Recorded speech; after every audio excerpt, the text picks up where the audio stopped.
Question number 3 exercise 7.6।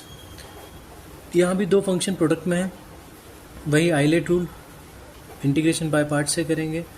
Exponential function हमें यहाँ दिखाई दे रहा है और एक एल्जेब्रिक फंक्शन दिखाई दे रहा है। जैसे हम आई टू ई जाते हैं, सेकेंड फंक्शन लेने की प्रायोरिटी बढ़ती है और सेकेंड फंक्शन का हम क्या करते हैं, इंटीग्रेशन करते हैं।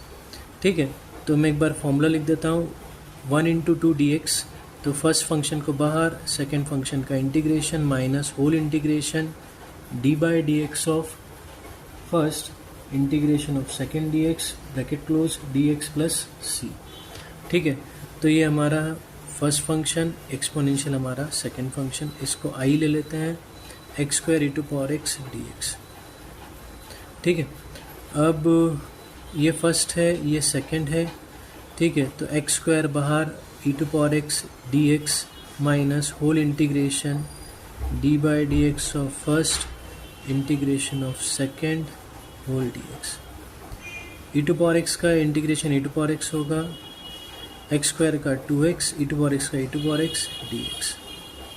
X square e to power x minus 2 बाहर ले लिया, x e to power x d x. अब देखो यहाँ फिर प्रोडक्ट आ गया दो फंक्शंस का, जिसमें एक एल्जेब्रिक एक्सपोनेंशियल है। तो इसको फर्स्ट लेते हैं, ये सेकेंड होगा, फिर इसको इंटीग्रेट करते हैं बाय पार्ट्स लगाकर। 2 बाहर ले लिया माइनस का, x को बाहर, integration of e to power x d x minus d by d x of x integration of e to power x d x whole d x plus c. ठीक है, अब ब्रैकेट खोलते हैं। देखिए कुछ बच्चे क्या करते हैं, ब्रैकेट ही यूज़ नहीं करते हैं। ठीक है, जैसे मैंने यहाँ बड़ा ब्रैकेट लगाया, फिर इधर बाय पार्ट्स लगाया। बच्चे क्या करते हैं, ब्रैकेट यूज़ नहीं करते और फिर गड़बड़ हो जाती है। माइनस, इस माइनस को क्या करेगा, जैसे ब्रैकेट खुलेगा प्लस होगा, और हम ये ध्यान नहीं रखते। और जब हम ये ध्यान नहीं रखते तो हमारा माइनस माइनस प्लस नहीं होता, माइनस में ही आंसर लिख देते हैं। ठीक है, तो ध्यान रखना, ब्रैकेट का यूज़ करो जिससे तुम्हें याद रहे कि ब्रैकेट खुलेगा तो साइन चेंज होगी।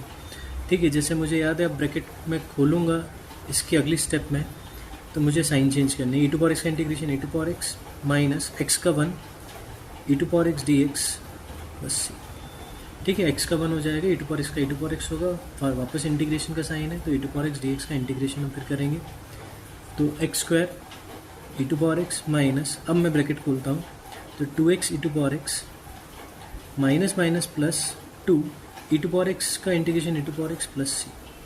ठीक है, तो यहाँ से हमारे पास e to power x common आ रहा है, मैं कॉमन निकाल रहा हूँ, x square minus 2x plus 2 plus c, ये हमारा फाइनल आंसर है।